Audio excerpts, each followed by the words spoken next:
Hi, I'm Andy Hudson from Sittingbourne.me. I'm down at the Holiday Inn in Sittingbourne just to come and have a look at the consultation options for the new Junction 5 M2 improvements. Unfortunately, there is no press officer available to talk to us, and we're not actually allowed to take any photography or film anything inside the exhibition that's going on there. So unfortunately, I've got to sit out here and interview myself. Right, so first up, they have run through the options with me. Basically, well, they've run through the options that they looked at and have since dismissed. So originally there were 12 options, and they whittled that down to 3. And then from those 3 options, they basically came up with 1, which they revised, and that's what they're actually consulting on. So out of the original 3 options, which were options 4, options 10 and options 12, they dismissed options 4 and option 10 on cost grounds. Option 4 was 158 million and option 10 was 184 million, with option 12 being 84 million, but then subsequently they revised that and that's now sitting at about 102 million.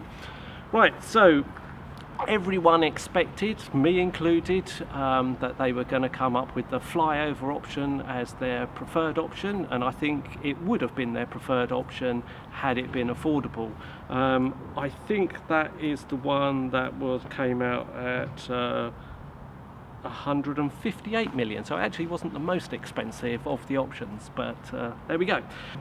Okay, right, so I'm now going to try and explain how this new junction is supposed to work. So they're calling it a hamburger junction, with the road going straight through the middle of the roundabout, and this is still going to have traffic lights, and their idea is that because you won't have to go round the roundabout and maybe stop at another set of traffic lights, it is going to make things quicker. But this isn't the only bit that they've done, so as best as I can, I'm going to try and explain this. I really wish one of them would have come out and done it for me, but I'll give it my best shot.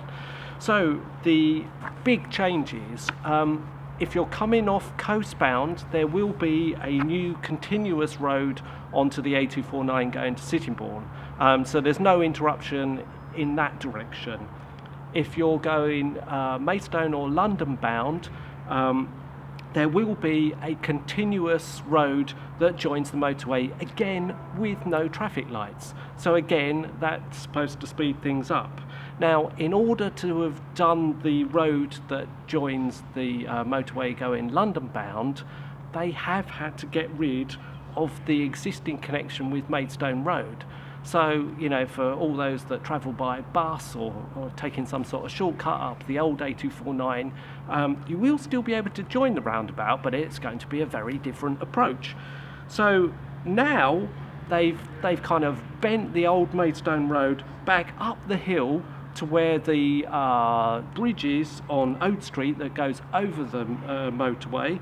You go over the motorway, but instead of following the rest of the Old Street back down to the junction that it joined on the other side of the roundabout, you will be on a new road that joins a new junction on the roundabout.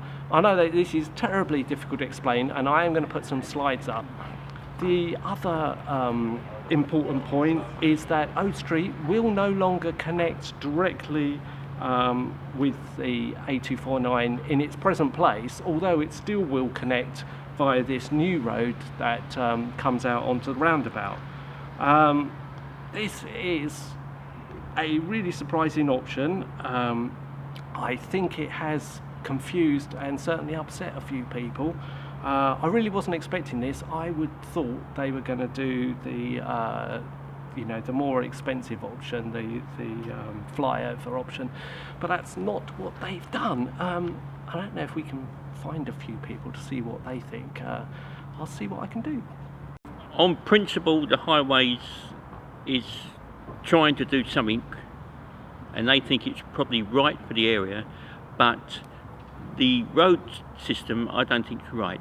because they're putting a 3-lane straight across the roundabout at Stockbury, coming down into 2 lanes with traffic lights, and you've got 1 lane which is probably going to be piled up with all the Arctics, and then 2 lanes of cars all going through the traffic lights, going into 2 lanes on the 249, and I think it's going to cause problems.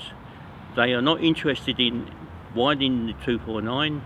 All they're interested in is Stockbury roundabout and the road system round it, which in principle is good.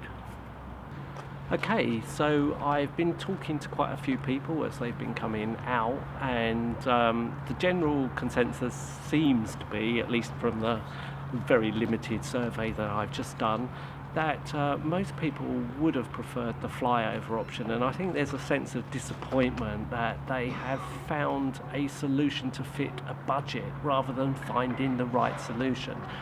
There are some, I mean, people seem to be kind of happy that at least they're doing something, but I kind of, my instinct is that really this is a halfway house, and people feel that in 20 years' time they'll be coming back to build the solution that they should have built in the first place. Discover more on sittingbourne.me.